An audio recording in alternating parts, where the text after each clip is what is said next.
Imagine if just 10 minutes a day could take your home from "where did I put those scissors" to "this feels good." No marathon cleanouts, no guilt trips, just small shifts that actually stick. And stick with me, because the last trick I'll share is the one that changes everything. Let's start with the fastest win, the 10-minute micro sort. Grab your phone, set a timer for 10 minutes, and pick the tiniest possible zone. I mean tiny. One drawer, one shelf, even that little corner of the counter that's been mocking you for weeks. 3 baskets or bags is all you need. One labeled "Joyful Keeps," another "Used Today," and the last "Ready to Pass On." That's it. While you sort, ask yourself one simple question: does this support my life today? It sounds small, but it's magic. 10 minutes later, you've not only cleared the space, you've told your brain decluttering is self-care, not punishment. And trust me, momentum builds faster than dust on that bookshelf you've been ignoring. By the way, where are you watching from? I love knowing where everyone's tuning in. And if you're into simple routines that make home life easier, make sure you hit subscribe. You don't want to miss the good stuff I've got lined up. Now, let's be honest. We all have that drawer, the one you slam shut if someone dares to peek in. Imagine if that junk drawer actually sparked joy every morning. 10 minutes a day can make that happen. And once you try it, you'll start to see every little pocket of clutter as a chance for a tiny win. Okay, now here's where it gets interesting. Most people talk about the one in, one out rule. You buy something new, you toss something old. Sounds neat, but it's a little harsh, right? Instead, I like the one in, one consider rule. Every new item, let's say it's a shirt or a mug, goes into a little basket by the door. You've got 24 hours to decide what in the same category it might replace. If you keep the new mug, maybe that chipped one finally gets passed on. It's a gentle pause, not a rash decision. The trick is to set a daily alarm to peek at the basket so things don't just camp out forever. Do you already do something like this, or is this new to you? Here's the funny part. Once you get into the rhythm, you start to laugh at your own buying habits. Like, why did I think I needed a third whisk? And when you do let something go, it feels less like a loss and more like a trade-up for the life you actually want now. But here's the habit most people miss. Take a photo safari once a week. Yep, just grab your phone and snap a picture of one area. Your dining table, your kitchen counter, maybe even the hallway where shoes multiply like rabbits. When you look at the photo, it's like seeing your home through a stranger's eyes. That stack of papers you've tuned out suddenly screams for attention. The beauty is, the photo tells the truth your brain tries to skip over. For extra impact, leave yourself a quick voice memo on the photo. Clear this corner next. You'll never believe how motivating it is until you try it. And don't worry, this isn't about perfection. It's about noticing blind spots, those little piles that drain you more than you realize. Once you see them in a photo, you can't unsee them, and that's when change really happens. Oh, and before I forget, if you're finding these habits helpful, go ahead and give this video a like. It helps more than you know, and it tells me to keep making tips like this for you. Now let's shift gears. The first habits gave you those quick wins, but what about the things that tug at your heart a little? The gifts you never used, the heirlooms that come with a side of guilt, or the knickknacks that remind you of someone every time you dust them. These are the ones that keep us stuck, and this is where a little compassion goes a long way. Here's a method I love: the gratitude goodbye. When you're ready to let something go, don't just toss it in a bag. Hold it for a moment. Say one thing you're grateful for. Maybe it's, "Thanks for keeping me warm that winter," or "You made me laugh every time I saw you." Then decide where it should go next. Donation, recycle, maybe even repurpose. That pause creates closure. And honestly, it feels way better than rushing and second guessing later. Even whispering a quick thank you before dropping it in the donate box changes the whole vibe. Do you see yourself trying this? Or does it sound a little silly at first? Most people giggle the first time they do it, but then they notice the guilt lifting. That old blender you never used suddenly feels lighter when you've honored it before letting it go. It's like giving yourself permission to move forward without shame. And speaking of moving forward, there's another system that can completely change how your family handles your treasures: the legacy box. Picture 3 bins, one labeled stories to share, another useful to pass on, and the last treasures to keep. As you place items in, write a quick one-line note about why it matters. Maybe you jot, "Grandma's rolling pin, every pie started here," or "This quilt was hand-stitched during my first apartment days." Those tiny notes carry more weight than you think. They prevent family guesswork later and turn simple objects into meaningful memories. Here's a pro tip: scan or snap a photo of letters, recipes, even those school projects that made you smile. That way the memory stays safe even if the paper fades. Color-coded bins help too. Blue for share, green for useful, red for keep. It makes the whole system easy to manage at a glance. And let's be honest for a second, we all have at least one thing we're keeping just in case someone asks about it, just in case it's valuable someday, just in case we suddenly fall in love with it again. Those boxes cut through the just in case pile by giving every item a clear home and a future purpose.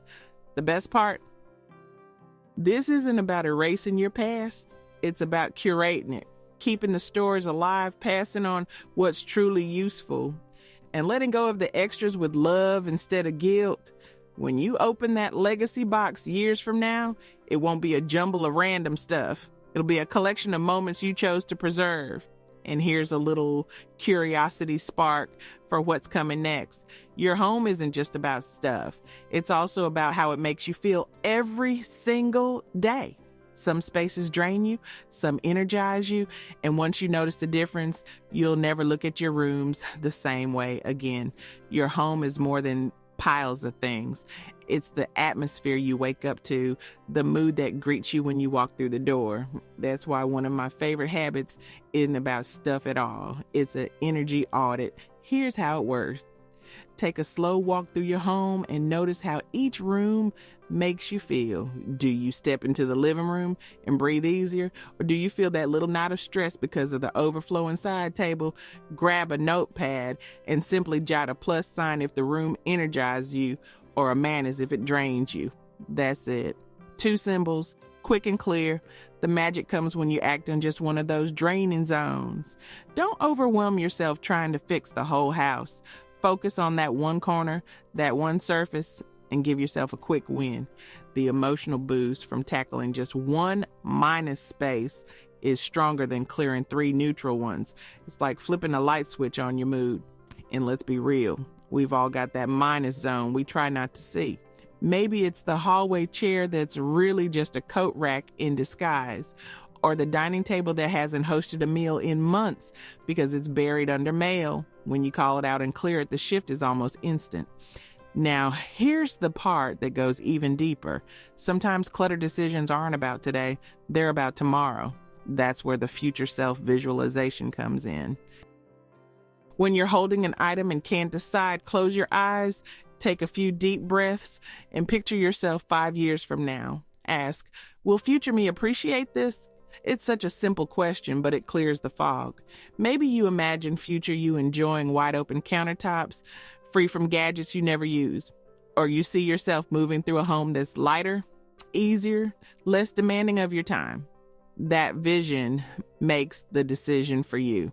You stop keeping things for the just-in-case version of yourself and start honoring the real you that's coming. I'll give you a quick example. Picture a closet filled with clothes you don't wear but feel guilty giving away. Now, imagine your future self 5 years from now. Are you grateful you held on to those unworn blouses? Or are you happier with a closet that only holds favorites that fit and flatter? 9 times out of 10, future you votes for freedom. Here's a little prompt you can keep handy while sorting. Write down, 5 years from now, will this bring me joy or extra dust? Post it near your baskets. That gentle reminder keeps you moving forward without getting stuck in the what-ifs. Are you decluttering for yesterday's you or tomorrow's you? That one question can change everything. And remember, none of this has to be all or nothing. Just like the 10-minute micro sorts, these habits work best in small, steady doses. The photo safari reveals blind spots. The gratitude goodbye frees emotions. The legacy boxes honor memories. And now the energy audit and future self trick keep your space aligned with how you want to live, not just now, but in the years ahead. By the way, if these ideas are sparking something for you, make sure you're subscribed. That way you'll always have fresh practical tips right at your fingertips whenever you need a boost. And speaking of boosts, I've got one last layer to share with you. It ties all 7 habits together into something you can actually keep up with.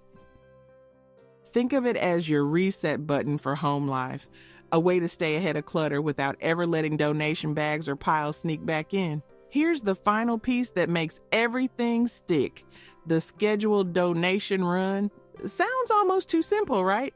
But this one habit keeps your progress from piling up in the hallway. Every month, pick a date, mark it on your calendar, even set a reminder. Spend 10 minutes loading your car with donation bags and drop them off. And that's it. The trick is consistency, because nothing kills momentum faster than tripping over the same to-donate bag for weeks. And think about it. Once those bags leave the house, the space feels instantly lighter. It's like the reward for all your sorting, your gratitude goodbyes, your photo safaris. That little drive is the victory lap that seals the deal. Let's take a breath and pull it all together. In just a few minutes a day, you've got 7 powerful habits that reshape not only your space, but the way you feel in it. Start with the 10-minute micro sort, your tiny daily victory. Then the 1 and 1 consider rule, that gentle pause before adding something new. The weekly photo safari to see your home with fresh eyes. The gratitude goodbye, honoring the past before letting go. The legacy box system, curating treasures and passing on stories with love. The energy audit to focus on rooms that fuel you. And the future self visualization, aligning every choice with the life you're building. Add in that scheduled donation run, and you've got a system that actually lasts. Now, I'd love to know, which of these habits are you most excited to try first? Drop it in the comments, because sharing your choice not only inspires others, it helps you commit to it too. And here's something I want you to remember. This isn't about erasing your past. It's about curating it, protecting the pieces that truly matter, and giving yourself permission to live in a space that feels lighter, calmer, and more you. Picture tomorrow morning you set that 10-minute timer, open a drawer, and by the time it buzzes, you've cleared a little pocket of chaos. That's the start of your ritual.